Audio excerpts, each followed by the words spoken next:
윤석열 전 대통령이 오늘 특검이 통보한 시각에 불출석했습니다. 그동안 경찰 조사에는 수차례 불응했지만 특검 조사에 불응한 건 이번이 처음인데요. 특검은 이번 주 토요일에 재소환을 통보했습니다.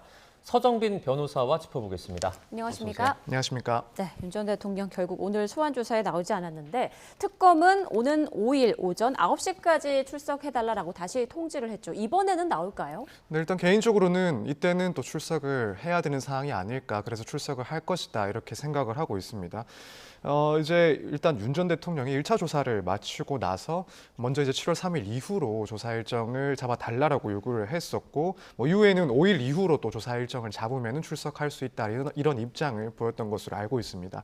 특검 같은 경우에는 원래는 처음에는 이제 30일에 출석을 요구했다가 입장을 한 차례 양보를 해서 오늘 출석을 요구했고, 이제 오늘 출석을 하지 않으면은 재소환 요청을 하고 만약 그때도 응하지 않으면은 형사소송법상의 그런 절차들을 검토하겠다 이런 입장을 밝히기도 했습니다. 그런데 결국 오늘 윤 전 대통령이 출석을 하지 않았고, 이제 특검은 실제로 이야기를 했던 것처럼 다시 한번 출석을 요구를 하는 사항이다 보니까 결국 그 요구하는 내용도 이제 윤 전 대통령의 이 요구를 어느 정도 수용을 해서 7월 5일로 출석을 요청을 했기 때문에 네. 현재로서는 이제 윤 전 대통령 측에서 이를 거절을 하고 거부할 그런 명분이 없는 상태다. 따라서 이때 출석을 할 것이다라고 보는 게 맞는 것 같습니다. 네, 말씀하신 것처럼 관심이 컸는데 일단 윤 전 대통령 측에서는 5일에 출석하겠다 이렇게 밝힌 상황이에요. 네, 그렇습니다. 일단 이 특검 측에다가 의견서를 결국에는 제출했던 것으로 알려지고 있습니다. 이제 5일 또는 6일에 출석이 가능하다라는 그런 기일 변경 요청서를 특검에 제출을 했다라고 하는데, 결국에는 이런 구체적인 일시를 밝힌 것을 봤을 때 혹시라도 이제 있을지 모르는 그런 강제 구인에 대해서 미리 조금 방어적인 대책을 세워놓은 것이다 이렇게 평가를 할 수 있지 않을까 생각이 듭니다. 예를 들면은 기일을 변경할 것을 요구를 하면서 7월 1일에는 출석을 할 수 없다 이 정도의 의견만 냈을 수도 있습니다. 그런데 그렇게 되면 사실 이제 수사에 상당히 비협조적이다라는 점만 부각이 되기 때문에 그렇지 않고 5일이나 혹은 6일에 출석 가능하다 이런 구체적인 출석 가능 일시를 적시를 했다라는 것은 결국에는 우리는 출석을 할 것이다라는 점을 또 강조한 부분이기 때문에 혹시라도 앞으로 있을지 모르는 그런 강제 구인을 미리 조금 대비하는 측면도 의견서에 담아져 있지 않았을까 이렇게 생각이 됩니다. 네, 이때도 만약에 윤 전 대통령이 안 나오면 특검은 형사소송법의 마지막 단계의 조치를 검토하겠다 이렇게 말을 했는데 마지막 단계의 조치라면 체포영장을 말하는 걸까요? 사실 마지막 단계다라고 하면 이제 구인 절차 중에서도 가장 강력한 수단인 구속영장까지도 사실 내포하는 것일 수 있긴 한데 일단 시기적으로 봤을 때 지금 특검에서 말하고 있는 이 마지막 조치라는 것은 체포영장을 의미하는 것 같습니다. 일단 보통은 3회 정도 출석을 하지 않을 경우, 출석에 응하지 않을 경우 수사기관에서는 체포영장을 발부받고 또 그렇게 구인을 하게 되는데, 사실 이런 일반적인 경우랑 비교를 해보자면 지금 이 특검 단계에서 윤 전 대통령에 대한 체포영장을 검토한다 혹은 청구할 수 있다라는 이야기는 다소 이제 비교를 했을 때 일러 보일 수는 있습니다. 왜냐하면 우선 1차 출석을 하기는 했었고 2차 출석 요구에 지금 응하지 않은 상황이고, 만약에 한 차례 더 불응을 한다라고 하면 2번 정도 출석을 하지 않은 상황이기 때문에 통상 경우에보다는 체포영장을 청구하는데 조금 이룰 수 있다라는 그런 의견도 가능은 한데, 일단 사안 자체의 그런 특수성을 고려했을 때 또 이제 윤 전 대통령이 특검 이전의 그런 수사 단계에서 경찰의 그런 수사 요청에도 불구하고 출석을 하지 않았던 점 등 이런 것들을 비추어 보면은 이제 통상적인 사례와는 조금 비교하기가 어렵지 않나. 따라서 특검이 실제로 다시 한번 이 재소환에 윤 전 대통령이 출석하지 않는다 그러면 실제로 이런 체포영장을 검토하고 또 청구를 할 가능성도 상당히 높지 않을까 이렇게 보여집니다. 네, 윤 전 대통령 소환에 응하지 않았을 때 이런 거를 어떻게 보면 체포영장을 검토할 수 있다 말씀해 주셨는데, 만약에 이렇게 청구를 하게 됐을 때 법원에서 실제 발부될 가능성은 어느 정도로 보십니까? 어느 정도 좀 높아진다라고 생각은 하고 있습니다. 이제 만약에 5일에 출석을 하지 않는다, 그때 이제 특검이 체포영장을 청구를 한다라고 하면 일단 그 시점을 봤을 때는 출석 불응의 우려가 분명히 높아진 상황이긴 합니다.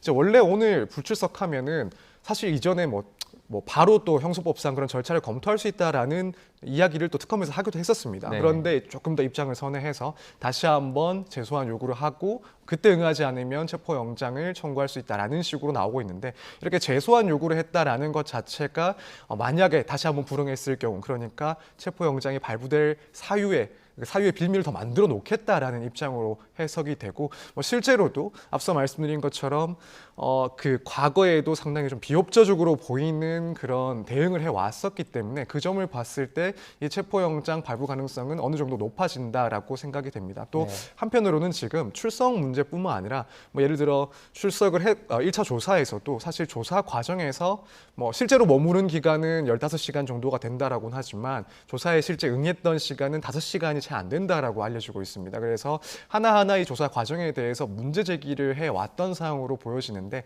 이런 점을 특검에서는 마찬가지로 강조를 할 것으로 보입니다. 따라서 조사에 상당히 비협조적인 태도를 보고 또 한 번 더 출석에 응하지 않은 태도를 봤을 때 체포영장을 발부해야 된다라는 식으로 논리를 구성할 수가 있기 때문에 이런 점들을 따져보면은 이후에 만약 검토를 하고 또 청구를 한다라고 하면 이 체포영장 발부 가능성도 상당히 높아져 있는 상태일 것이다. 이렇게 전망을 하고 있습니다. 네.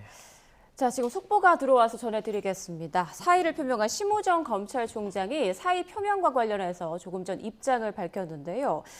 오늘 검찰총장이 무거운 책무를 내려놓는다며 여러 상황을 고려했을 때 지금 직을 내려놓는 게 제 마지막 책임을 다하는 것이라고 판단했다라고 말을 했습니다. 네, 그리고 형사사법제도 그리고 국민의 기본권과 직결된 문제라고 이것이 말을 했고요. 시한과 또 결론을 정해서 추진하게 되면 부작용이 생길 수 있다. 이렇게 덧붙였습니다. 심우정 검찰총장이 앞서 사의를 표명을 하긴 했었는데요. 지난해 9월 임기를 시작한 이후 9개월 만입니다. 그리고 이제 퇴임식은 내일 열릴 것으로 보이고요. 새 정부가 추진하는 검찰개혁을 이끌 법무장관, 민정수석 인선이 이렇게 마무리됨에 따라서 사직을 결정을 한 것으로 보입니다. 네, 형사사법제도와 관련해서 언급을 했습니다. 국민 전체의 생명, 신체, 재산 등 기본권과 직결된 문제다. 시한과 결론을 정해놓고 추진될 경우 예상하지 못한 많은 부작용이 생길 수 있다. 그래서 학계, 실무계의 전문가 등 다양한 의견을 충분히 듣고 심도 깊은 논의를 거쳐 국민을 위한 형사사법제도가 만들어져야 할 것이다. 자, 마지막 이 입장으로 이 형사사법제도에 대해서 이야기를 했는데 어떤 의미라고 볼 수 있을까요? 네, 결국 이 말은 지금 현 정부에서 상당히 주요한 그런 과제로 삼고 있는 검찰 개혁에 대한 비판적인 시각을 보여준 것이다. 이렇게 충분히 해석할 수가 있습니다. 예. 일단 형사사법제도와 관련해서 이런 변동에 대해서 우려를 하고 있는 그런 입장을 표명한 것인데 그 말은 결국 이제 기소권을 검찰에게서 분리해내는 것을 기소권과 수사권을 분리해내는 것을 상당히 이제 우려하고 있다. 사실 이 검찰 측 그리고 검찰 개혁에 대해서 어느 정도 비판적인 시각을 갖고 있는 입장에서 하는 이야기들 중에 하나가 이 수사권과 기소권을 분리했을 때 결국 그 피해는 국민들이 입게 된다.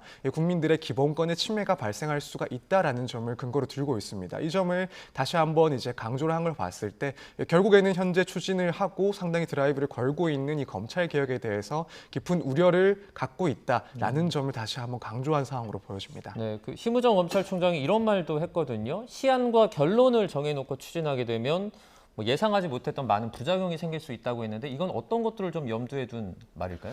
사실 지금 이 기소권 그리고 수사권을 검찰에게서 그리고 수사기관에서 분리를 한다라는 것은 이전부터도 이야기는 있어 왔지만 사실 수십 년 동안 해결되지 않은 그런 개혁 과제일 수가 있습니다. 그렇다면은 충분한 논의가 없이 이제 수십 년 동안 흘러왔던 이런 사법제도, 형사사법제도에 대해서 큰 변혁을 가한다라는 것을 너무 촉박한 시한을 두고 진행을 한다라고 한다면 분명히 부작용을 우려할 수 있는 것도 사실이긴 합니다. 일단 그 점에 대해서 한번 지적을 한 것이다라고 보여주고 다만 이제 워낙 이 부분에 대해서는 개혁을 해야 된다 혹은 개혁을 하면 안 된다 여러 가지 의견들이 앞으로도 이제 계속 나누어져야 될 상황이기 때문에 원론적인 이야기가 아닐까 이렇게 생각이 됩니다. 네, 심우정 검찰총장 2년 임기의 절반도 안 지나서 9개월 만에 이제 총장직을 내려놓지 않았습니까? 그러면서 이런 말들을 지금 하면서 입장을 표명했는데 정성호 법무부 장관 후보자 그리고 봉욱 민정수석이 임명된 지 이틀 만에 이렇게 사의를 밝힌 거예요. 이건 어떤 의미라고 보시나요?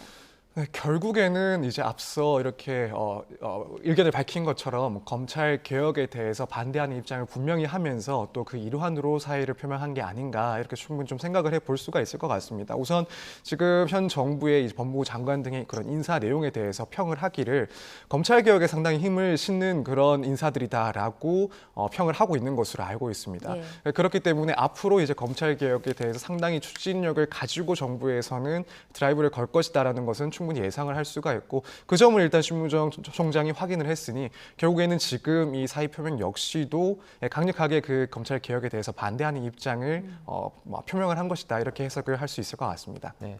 심 총장 외에도 검찰에 있는 고위직 다수가 이제 사의를 표명한 상황이지 않습니까? 이재명 정부에서 추진하고 있는 검찰 개혁에 어떻게 보면 뭐 반발하는 메시지다 이렇게 해석할 수도 있나요? 그렇죠. 지금 뭐 심우정 총장 외에도 뭐 서울 남부지검장이라든가 동부지검장 그리고 법무부 기획조정실장 등 상당히 이제 고위의 그 수뇌부들이 사의를 표명한 상황입니다. 이 점 역시도 결국에는 다른 이유보다도 검찰 개혁에 대해서 우려를 하고 있다. 또 검찰 개혁에서 반대하는 입장이다. 이것을 명확하게 하는 그런 의사 표시라고 보여집니다. 앞서 말씀드린 것처럼 지금 인사의 그런 구성을 봤을 때 이재명 정부에서는 뭐 이미 공약에서도 그렇지만 이제 검찰 개혁에 대해서 상당한 우선 과제로 삼고 있고 그게 실제로 이제 표명된 시점이기 때문에 이런 검찰 고위 간부들이 결국에 사의를 하는 것은 이런 검찰 개혁에 대한 반대 표시다라고 해석을 할 수가 있을 것 같습니다. 네, 자 오늘 이재명 정부의 첫 검찰 고위직 인사가 단행될 가능성도 있다 이런 관측이 나오고 있는데 또 어떤 인물들이 오를지도 좀 지켜볼 대목인 것 같고요. 자 김건희 특검과 관련해서 좀 짚어보겠습니다. 내일 현판식 열고 본격 수사에 착수한다고 하는데 김건희 여사가 언제 소환될지 이 부분이 굉장히 관심이잖아요. 어떻습니까? 윤 전 대통령 소환 일정처럼 좀 빠르게 진행이 될까요? 사실 이제 김건희 여사가 지난주에 퇴원을 하면서 이르면은 이번 주 초나 뭐 이번 주 안에는 소환될 수 있다라는 전망도 있었고 뭐 지금 역시도 빠르게 소환될 수 있다라는 그런 의견도 많이 나오고 있는 것으로 보입니다. 다만 이제 윤 전 대통령의 그런 소환 일정과 비교를 했을 때 개인적으로는 조금 더 늦춰질 수 있다. 그래서 이번 주 소환은 조금 어렵지 않을까 이렇게 전망을 하고 있습니다. 일단 무엇보다도 지금 수사 대상이 너무나도 많기 때문에 이 수사 대상들에 대해서 어느 정도 이 피의자 신문을 하기 전에 뭔가 수집되어야 될 증거라든가 자료 확보들이 아직까지는 완벽하게 이루어지지 않았을 시기라고 보여집니다. 물론 뭐 각 혐의 중에서 예를 들면 뭐 도이치 모터스의 주가 조작 의혹과 같은 그런 사건들은 이미 뭐 검찰 등에서 조사가 어느 정도 되어 있는 상황이기 때문에 따로 이제 이 부분 관련한 그런 소환이 있을 수 있긴 하지만 일단 다른 그런 혐의들에 대해서는 본격적으로 이제 수사가 시작돼야 될 그런 내용들이 많기 때문에 이런 점을 고려하면 조금 더 일정을 여유 있게 두고 한꺼번에 이제 그 혐의들에 대한 조사를 위해서 소환하는 것도 충분히 가능하지 않을까. 그렇다면은 아무래도 윤 전 대통령과 비교를 했을 때보다는 조금 소환 일정을 여유롭게 잡고 진행할 가능성도 충분히 있지 않나. 개인적으로는 이렇게 전망을 하고 있습니다. 네. 김 여사의 변호인이 정당한 소환 요청엔 응하겠다라고 밝혔는데 이 워딩이 조금 주목을 받기도 했어요.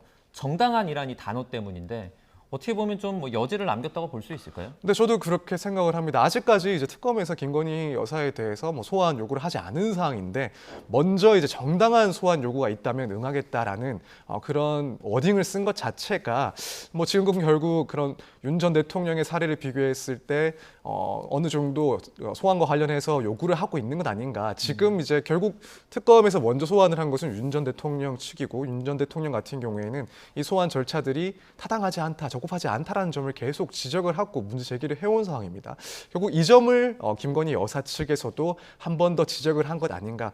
그래서 뭐 예를 들면은 앞으로 소환 요구가 있을 때 뭐 김건희 여사 측에서는 뭐 우울증이 있음을 이유로 들어서 이런 언론 노출이 있다라고 하면은 뭐 김건희 여사의 그런 건강이 우려가 된다라는 그런 변론을 하면서 출석일을 공개하면 안 된다거나 혹은 노출을 제한해야 된다 이런 주장을 할 수도 있을 것 같습니다. 또 그밖에 뭐 소환 횟수라든가 소환 일정을 최대한 조율을 해야 된다라는 그래서 일방적으로 소환을 해서는 안 된다라는 점을 마찬가지로 주장할 수 있지 않을까. 이 점을 미리 조금 명시하는 내용에서 결국 이제 정당한 요구가 있어야 소환에 응하겠다라는 그런 워딩을 쓴 게 아닐까 개인적으로는 생각하고 있습니다. 네, 네. 김건희 여사 측에서 앞으로 어떻게 좀 수사에 임할지도 지켜볼 대목이네요. 지금까지 서정빈 변호사와 함께 법적인 사안들 짚어봤습니다. 고맙습니다. 감사합니다.